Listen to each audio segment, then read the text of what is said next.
कार्यक्रम है और इस कार्यक्रम में हम जोर देना चाहते हैं इस साल हुए जबरदस्त क्लाइमेट चेंज और इससे दुनिया भर में हुए भयानक असर पर। इसके अलावा हम पानी की कमी पर भी फोकस करेंगे और इस तरह से आप सोचने पर मजबूर हो जाएंगे। European union Copernicus climate change service यानी C3S ने खुलासा किया है कि साल 2024 इतिहास का सबसे गर्म साल रहा है। इस साल गर्मी ने सारे रिकॉर्ड तोड़ दिए। ऐसी गर्मी की आशंका अगले साल यानी साल 2025 के लिए भी लगाई जा रही है।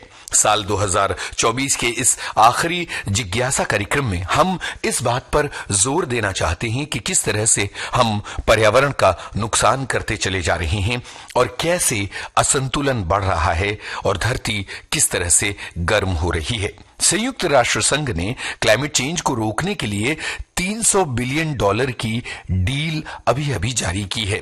C3S ने कहा है कि जनवरी से नवंबर तक का जो एवरेज ग्लोबल टेम्परेचर था वो प्री इंडस्ट्रियल ईरा यानी 1850 से सन 1900 की तुलना में 1.5 डिग्री सेल्सियस ज्यादा रहा है।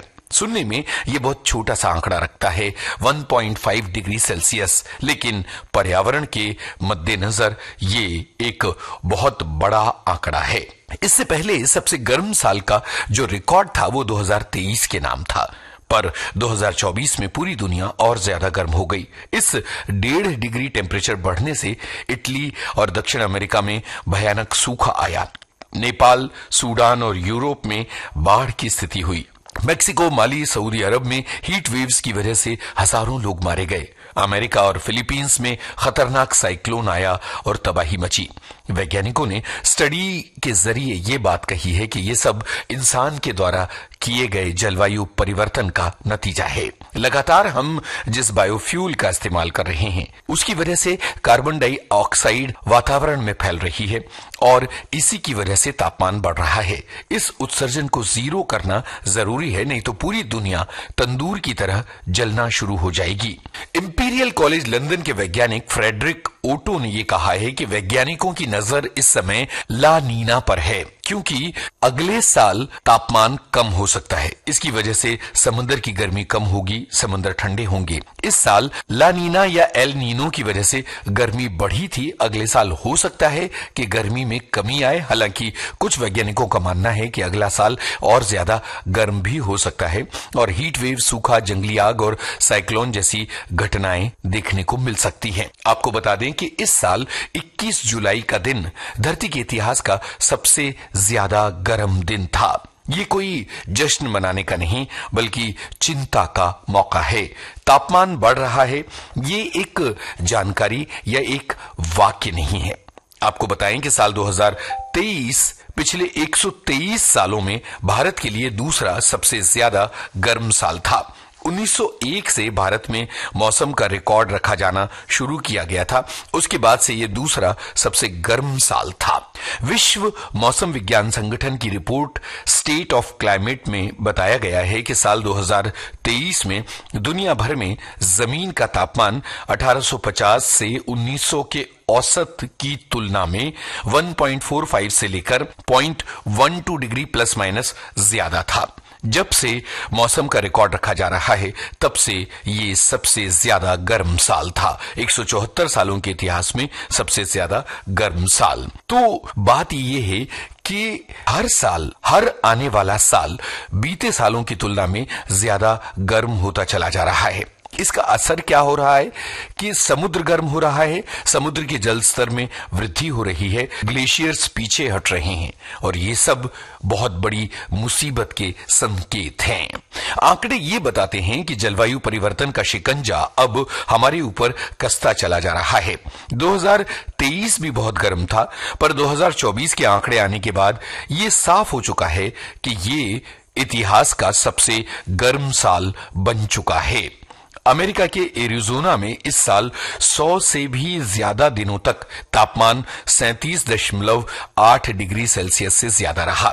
इसकी वजह से पर्यावरण से जुड़ी हुई बहुत सारी मुसीबतें आई जिनके बारे में हम अभी इसी कार्यक्रम में आपको कई बार बता चुके हैं, जैसे हीट वेव, बहुत ज्यादा बारिश, बाढ़ वगैरह। पिछले कुछ सालों में दुनिया ऐसी घटनाओं का लगातार सामना कर रही है। इसकी हमने पहले कल्पना भी नहीं की थी। एक तो तापमान की वृद्धि के सारे रिकॉर्ड टूट रहे हैं, दूसरा बदलावों से बचने के उपायों पर चर्चा करने के लिए हर साल दुनिया की सबसे बड़ी और सबसे अहम बैठक बुलाई जाती है। इसे COP यानी कॉन्फ्रेंस ऑफ पार्टीज कहा जाता है। 2024 में 29वीं सालाना बैठक नवंबर के महीने में अजरबैजान में शुरू हुई थी। COP आखिर है क्या? COP संयुक्त राष्ट्र संघ का एक संगठन है। लगभग 32 साल पहले 1992 में 150 से ज्यादा देशों ने पृथ्वी को तपा रहे प्रदूषण में खतरनाक बढ़ोतरी को सीमित करने के लिए एक संयुक्त राष्ट्र समझौते पर हस्ताक्षर किए थे। इसके तहत पहली कॉन्फ्रेंस 1995 में बर्लिन, जर्मनी में हुई थी। COP का फुल फॉर्म एक बार फिर आपको बता देते हैं, कॉन्फ्रेंस ऑफ पार्टीज। उन देशों का एक संगठन जिन्होंने संयुक्त राष्ट्र के जलवायु समझौते पर हस्ताक्षर किए थे। तब से लगभग हर साल जलवायु परिवर्तन पर सम्मेलन हो रहा है। हर साल होने वाले इस सम्मेलन का मकसद ये रहता है कि जलवायु परिवर्तन को कैसे सीमित किया जाए, उसके लिए कैसे तैयारी की जाए। इस साल की बैठक का सबसे बड़ा एजेंडा रहा पैसा। जब पहली बार दुनिया के कई देश ग्रीन हाउस गैस उत्सर्जन की कटौती करने पर सहमत हुए थे, जो कि जलवायु परिवर्तन का सबसे बड़ा कारण है।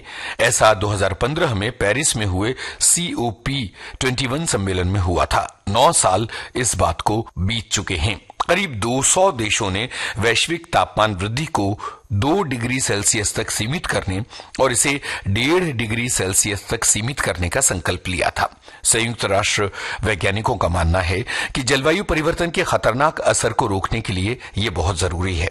हालांकि वैज्ञानिकों का यह भी कहना है कि दुनिया इन लक्ष्यों को हासिल करने की राह पर नहीं है। इसलिए इन नीतियों को सख्ती से लागू करने की जरूरत है और इसके लिए चाहिए बहुत सारा धन। इसका समाधान निकालने के लिए सभी देशों ने तय किया कि 2025 तक क्लाइमेट फाइनेंस के बारे में एक प्लान बनाया जाए। वित्तीय संसाधनों वाले ऐसे देश जो बहुत ज्यादा पैसा अपने पास रखते हैं, वो कम पैसों वाले देशों को पर्यावरण के लिहाज से मदद करें और वहां की पर्यावरण असुरक्षा को दूर करने में मदद करें। इस तरह से विकासशील देश क्लाइमेट चेंज के नकारात्मक असर को कम करने के लिए काम कर सकते हैं। इस समय सबसे ज्यादा मदद की जरूरत ईस्ट अफ्रीका के कई देशों को है।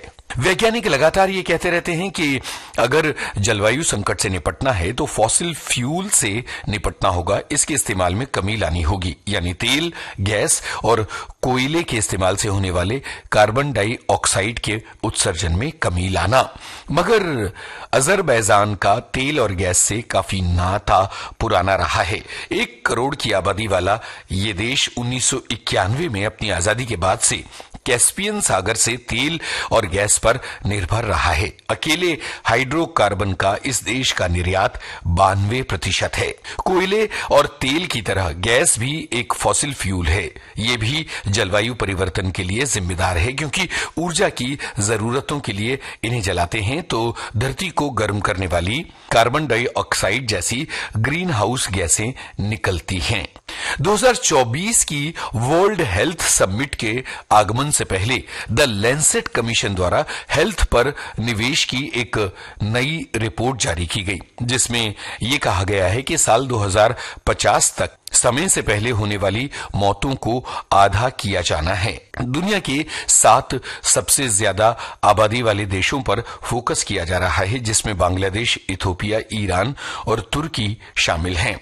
50/50 रिपोर्ट का मकसद यह है कि उन लोगों की संख्या में कमी लाना जो 70 साल से कम उम्र में मृत्यु के शिकार हो जाते हैं। इस लक्ष्य को हासिल करने के लिए तंबाकू का कंट्रोल सबसे महत्वपूर्ण है। दरअसल तंबाकू से जुड़ी मौतों की संख्या, इसे देखें और सरकारों द्वारा तंबाकू पर रोक लगाए जाने की काबिलियत या इच्छा शक्ति को देखें तो हम इसमें एक विरोधाभास पाते हैं। जाहिर है कि तंबाकू पर रोक लगाया जाना बहुत ज्यादा जरूरी है और तंबाकू के अलावा अनहेल्दी फूड और ड्रिंक्स, इन पर भी रोक लगाया जाना बहुत जरूरी है। इसके अलावा आज के इस जिज्ञासा कार्यक्रम में एक बात और हम जोर देकर कहना चाहते हैं, और वो है पूरी दुनिया में बढ़ती जा रही पानी की समस्या, जो इस साल पूरी तरह से फोकस में रही। दुनिया भर में तकरीबन 785 मिलियन लोगों को स्वच्छ जल उपलब्ध नहीं है, यानी करीब 78 करोड़ लोगों को। हर दिन 800 से ज्यादा बच्चे गंदे पानी की वजह से मर जाते हैं। दुनिया में कई ऐसे शहर, गांव, कस्बे हैं जहां पानी, साफ सफाई, ये सारी सुविधाएं नहीं हैं। पानी की कमी का असर लोगों पर पड़ता है। दरअसल पानी की कमी की वजह से लोग गरीबी में फंसे रह जाते हैं, बच्चे स्कूल छोड़ देते हैं, माता पिता जीवन यापन के लिए संघर्ष करते हैं। विकासशील देशों में महिलाओं और लड़कियों पर सबसे ज्यादा बोझ पड़ता है, क्योंकि अक्सर उन्हें अपने घरों तक पानी लाने की जिम्मेदारी उठानी पड़ती है। वो हर दिन पानी इकट्ठा करने में तकरीबन 200 मिलियन घंटे खर्च करती हैं। एक औसत अफ्रीकी महिला हर दिन 18 किलो पानी ढोने के लिए 6 किलोमीटर चलती है। इस वजह से वो जिंदगी के दूसरे ऐसे काम नहीं कर पाती जिनसे उसकी कमाई हो सकती है। जाहिर है कि पानी भी एक बहुत बड़ी समस्या है। आज दुनिया भर में तकरीबन 4.4 अरब लोग साफ पानी से वंचित हैं। उन्हें पीने का साफ पानी नहीं मिलता है। हम अपनी आम जिंदगी में किस तरह से पानी की बर्बादी करते हैं, इस बारे में आत्म अवलोकन कीजिए, विश्लेषण कीजिए और अगले साल के लिए ये कसम खाइए कि हम इस दुनिया को बेहतर बनाएंगे। जिज्ञासा कार्यक्रम के साल 2024 के इस आखिरी अंक में हमने जोर दिया जलवायु परिवर्तन और पानी की कमी पर। उम्मीद है कि ये कार्यक्रम आपको सोचने पर मजबूर करेगा। इस कार्यक्रम के लिए शोध आलेख, स्वर और संपादन यूनुस खान।